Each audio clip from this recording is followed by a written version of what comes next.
विद्यार्थी मित्रांनो, येणारी महाराष्ट्र सेट एक्झाम तुम्ही देणार असाल तर लवकरात लवकर तयारीला लागा. कारण लवकरच आता नोटिफिकेशन येण्याची शक्यता आहे. सो तुमच्या प्रिपरेशनला बूस्टअप करण्यासाठी आज आपण टीचिंग ॲप्टिट्यूड वरती काही इम्पॉर्टंट एमसीक्यूज डिस्कस करणार आहोत, ज्याचा पार्ट 5 आज असणार आहे. मागील 4 पार्ट तुम्ही पाहिले नसतील तर त्याची लिंक डिस्क्रिप्शन बॉक्समध्ये दिलेली आहे, ते सुद्धा पाहून घ्या. ओके. हे टॉपिक्स असे आहेत जे तुमच्या एक्झामिनेशन मध्ये रिपीट होत असतात आणि येणाऱ्या एक्झामिनेशन मध्ये सुद्धा तुम्हाला 100% हे विचारले जाऊ शकतात. त्यामुळे हा व्हिडिओ शेवटपर्यंत पाहायचा आहे. तर मित्रांनो, महाराष्ट्र सेट 2026च्या प्रिपरेशन करिता पेपर 1 ची लाईव्ह बॅच आपली येत्या 27 एप्रिल पासून सुरू होत आहे. या बॅच मध्ये तुमचा संपूर्ण सिलेबस जो आहे तो लाईव्ह लेक्चर्स मध्ये कव्हर केला जातो आणि लाईव्ह लेक्चर जर तुम्हाला अटेंड करता नाही आलं तर त्याचाच रेकॉर्डेड व्हर्जन सुद्धा तुम्हाला मिळणार आहे.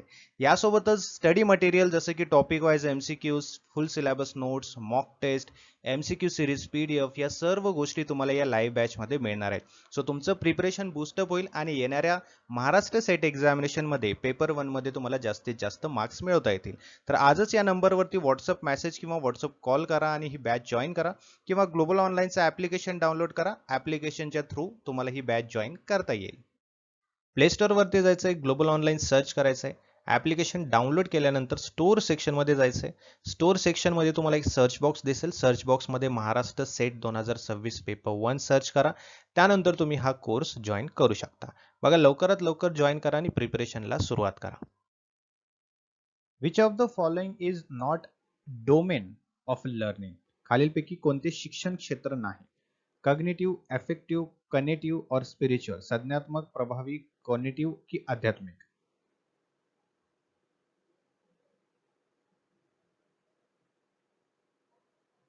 याचं उत्तर आहे आध्यात्मिक, स्पिरिच्युअल. ठीक आहे. बघा, कॉग्निटिव्ह डोमेन जे आहे म्हणजे संज्ञात्मक डोमेन जे आहे बौद्धिक कौशल्यावर लक्ष केंद्रित करतं. जसं की गंभीर विचार करणं, क्रिटिकल थिंकिंग ज्याला आपण म्हणतो, समस्या सोडवणं आणि ज्ञानाचा आधार तयार करणं, हे कॉग्निटिव्ह डोमेन आहे. अफेक्टिव्ह डोमेन म्हणजेच भावना, मूल्य, कौतुक, प्रेरणा, उत्साह आणि वृत्ती यासारख्या सकारात्मक भावनांवर प्रभावी डोमेन लक्ष केंद्रित करतात. सायकोमोटर डोमेन जे आहे शारीरिक हालचाल, समन्वय, मोटर कौशल्य क्षेत्रांचा वापर या सर्व गोष्टींचा समावेश आहे. म्हणजे प्रॅक्टिकल गोष्टींकडे जास्त लक्ष केलं जातं. ठीक आहे. आणि कनेटिव्ह डोमेन जे आहे ते इच्छा, हेतू, पुढाकार, विलिंगनेस यावरती आधारित आहे. ठीक आहे. त्यामुळे आपला जो राईट आन्सर आहे तो स्पिरिच्युअल. स्पिरिच्युअल हा आपल्या क्वेश्चन मध्ये बसत नाही, त्याला एलिमिनेट करायचा आहे. ठीक आहे, काढून टाकायचा आहे, म्हणून तो वेगळा यामध्ये उद्भवतो. ठीक आहे. त्यामुळे ऑप्शन डी आपलं करेक्ट होतं. पुढचा प्रश्न, the most appropriate purpose of learning is? शिकण्याचा सर्वात योग्य उद्देश काय आहे? सामाजिक जागरूकता विकास, रोजगारासाठी स्वतःला तयार करणं, वर्तनात बदल की वरीलपैकी काहीही नाही? ठीक आहे, विचार करा आणि उत्तर द्या मला कमेंट बॉक्समध्ये.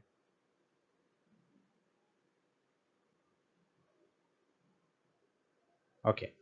सो राईट आन्सर आहे ऑप्शन सी, वर्तनात बदल घडवण्यासाठी. म्हणजे वर्तनात बदल घडवणं हे सर्वात ॲप्रोप्रिएट, ठीक आहे, सर्वात योग्य उद्देश आहे शिकण्याचा. आलं लक्षात? Which one of the following is not included in the process of teaching? खालीलपैकी कोणते अध्यापन प्रक्रियेत समाविष्ट नाही? इन्स्ट्रक्शन, स्टिप्युलेशन, ट्रेनिंग की चेंजेस इन व्हॅल्यू? म्हणजे सूचना आहे, अट आहे, प्रशिक्षण आहे की मूल्यातील बदल आहे? ठीक आहे. याचं उत्तर कुठे द्यायचं आहे? कमेंट बॉक्समध्ये द्यायचं आहे.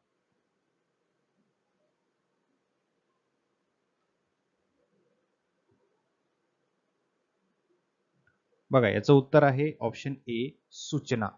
ठीक आहे.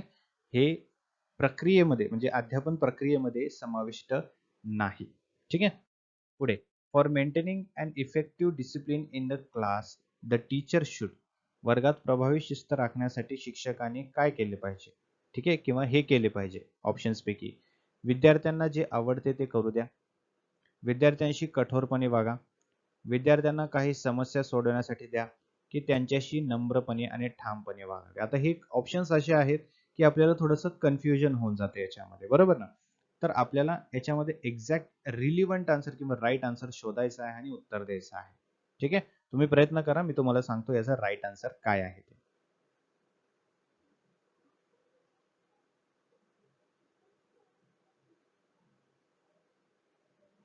राईट आन्सर आहे option D, deal with them politely and firmly. ठीक आहे. विद्यार्थ्यांना जे हवं ते करू देणं हे चुकीचा पर्याय आहे. ठीक आहे. कारण विद्यार्थ्यांच्या मनानुसार करू दिलं तर त्यामध्ये डिसिप्लिन तुटू शकते. ठीक आहे. किंवा आणखीन काही निगेटिव्ह इम्पॅक्ट सुद्धा होऊ शकतो. त्यानंतर विद्यार्थ्यांशी कठोरपणे वागल्याने जी फ्रेंडशिप किंवा जी विद्यार्थी आणि शिक्षक यांच्यामध्ये जो संबंध हवा आहे तो थोडासा निगेटिव्ह वे मध्ये जाऊ शकतो. विद्यार्थ्यांना काही समस्या सोडवण्यासाठी द्या, है ना, शिस्त बाळगण्यासाठी किंवा डिसिप्लिन बाळगण्यासाठी विद्यार्थ्यांना समस्या सोडवण्यात देण्यासाठी किंवा समस्या सोडवायला दिले तर त्याच्याने डिसिप्लिन क्लासमध्ये राहील. ठीक आहे, असं होऊ शकत नाही. आणि जेव्हा त्यांना नम्रपणे ठामपणे व्यवस्थितपणे सांगितलं विद्यार्थ्यांना, है ना, तर विद्यार्थी ऐकतात आणि डिसिप्लिन वर्गामध्ये निर्माण होते. कारण विद्यार्थ्यांना शिक्षकांवरती विश्वास असतो. जो नम्रपणे आणि ठामपणे शिक्षक सांगतो त्यावरती त्यांना पूर्ण विश्वास असतो आणि त्या पद्धतीने विद्यार्थी वागत असतात. ठीक आहे, त्यामुळे ऑप्शन डी हा करेक्ट आहे. What quality the student like the most in teacher. शिक्षकामध्ये विद्यार्थ्यांना कोणता दर्जा जास्त आवडतो? शिस्त, करुणा, आदर्शवादी, मानसशास्त्र की मनोरंजक? विचार करून उत्तर द्या.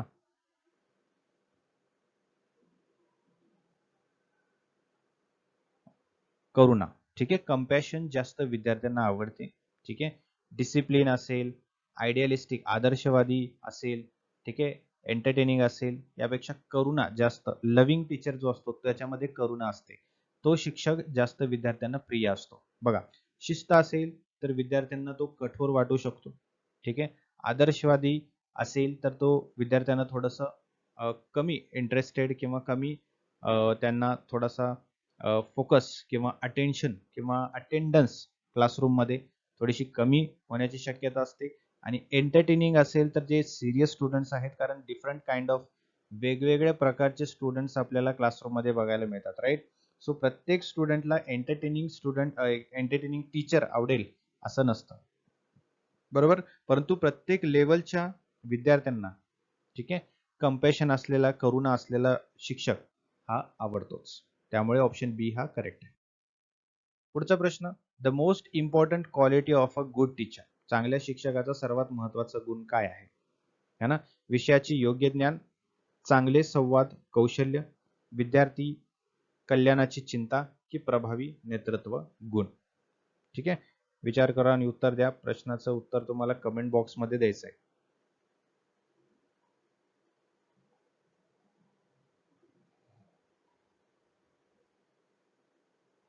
सो याचा राईट आन्सर आहे ऑप्शन बी, गुड कम्युनिकेशन स्किल. ठीक आहे, हे रिलिव्हंट आन्सर आहे. जर शिक्षकाकडे एक चांगलं संवाद कौशल्य असेल, ठीक आहे, तर तो विद्यार्थ्यांना पटवू शकतो, विद्यार्थ्यांना व्यवस्थितपणे विषय समजावून सांगू शकतो. ठीक आहे, रिलेशन मेंटेन ठेवू शकतो, जेणेकरून विद्यार्थ्यांचा अटेंडन्स क्लासरूममध्ये जास्त वाढेल आणि विद्यार्थी चांगल्या पद्धतीने शिकू शकतील. ठीक आहे. पुढील प्रश्न, who has developed the heuristic method of teaching. कोण आहे असा ज्याने अध्यापनाची ह्युरिस्टिक पद्धत विकसित केलेली आहे?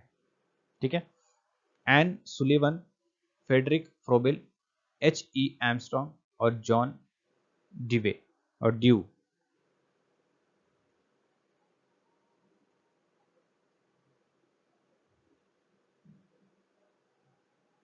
आन्सर आहे option C, H E Armstrong.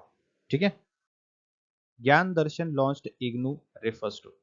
ठीक आहे, इग्नूने सुरू केलेले जे ज्ञान दर्शन आहे याच्या संदर्भात कुठला ऑप्शन करेक्ट आहे?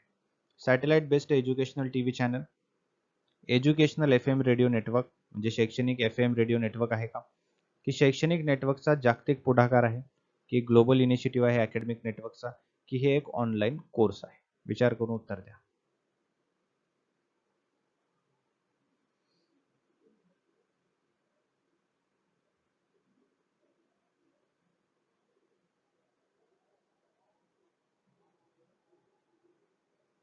उत्तर आहे option A, satellite based educational TV channel.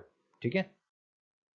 Traditional teaching support system include white board, smart board, digital board और 3 डायमेन्शनल बोर्ड, सॉरी मॉडेल म्हणजे 3D मॉडेल. पारंपरिक शिक्षण समर्थन प्रणालीमध्ये कोणत्या गोष्टीचा समावेश आहे?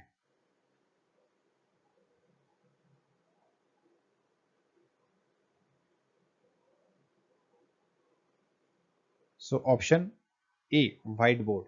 ठीक आहे. स्मार्ट बोर्ड, डिजिटल बोर्ड आणि 3D मॉडेल्स हे सर्व मॉडर्न टीचिंग सपोर्ट सिस्टीम आहे. ठीक आहे. व्हाईट बोर्ड जर म्हटलं तर हे काय आहे, ट्रेडिशनल टीचिंग सपोर्ट सिस्टीम आहे. ठीक आहे.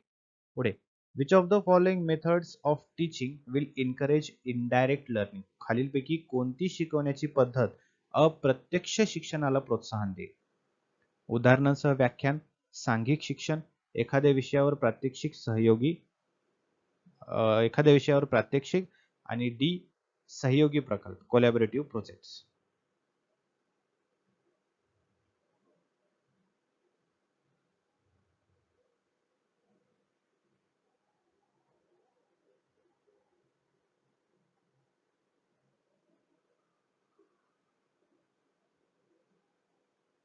So option D collaborative project, सहयोगी प्रकल्प is correct answer. Which type of evaluation assesses the deficiencies and difficulties of the learner? कोणत्या प्रकारचं मूल्यमापन आहे जे की शिकणाऱ्याच्या कमतरता आणि अडचणी यांचं इव्हॅल्युएशन करतो किंवा मूल्यांकन करतो? Summative evaluation, follow up evaluation, diagnostic evaluation की क्रायटेरियन रेफरन्स्ड इव्हॅल्युएशन? विचार करा. काय विचारलं इथे? विद्यार्थ्यांचे डिफिशियन्सी आणि डिफिकल्टीज.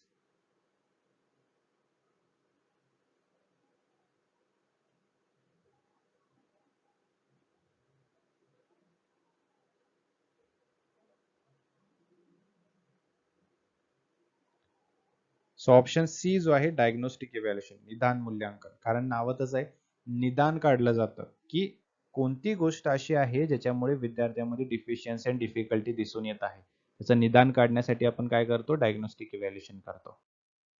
पुढील प्रश्न, विद्यार्थ्यांच्या कामगिरीची तुलना दुसऱ्या विद्यार्थ्यांशी कोणत्या प्रकारच्या चाचणीमध्ये केली जाते?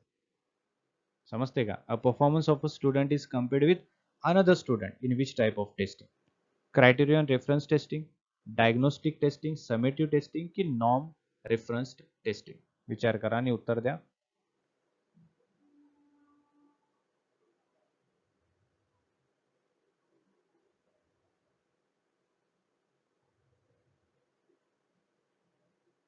राईट आन्सर आहे ऑप्शन डी, सामान्य संदर्भित चाचणी. नॉर्म रेफरन्स टेस्टिंग एक अशी टेस्टिंग आहे जिथे काय केलं जातं, एका विद्यार्थ्याचा रिझल्ट किंवा एका विद्यार्थ्याचा आउटपुट हा दुसऱ्या विद्यार्थ्याशी कम्पेअर केला जातो. ठीक आहे. आणि मग टेस्टिंग केली जाते. त्याला नॉर्म रेफरन्स टेस्टिंग असं म्हटलं जातं.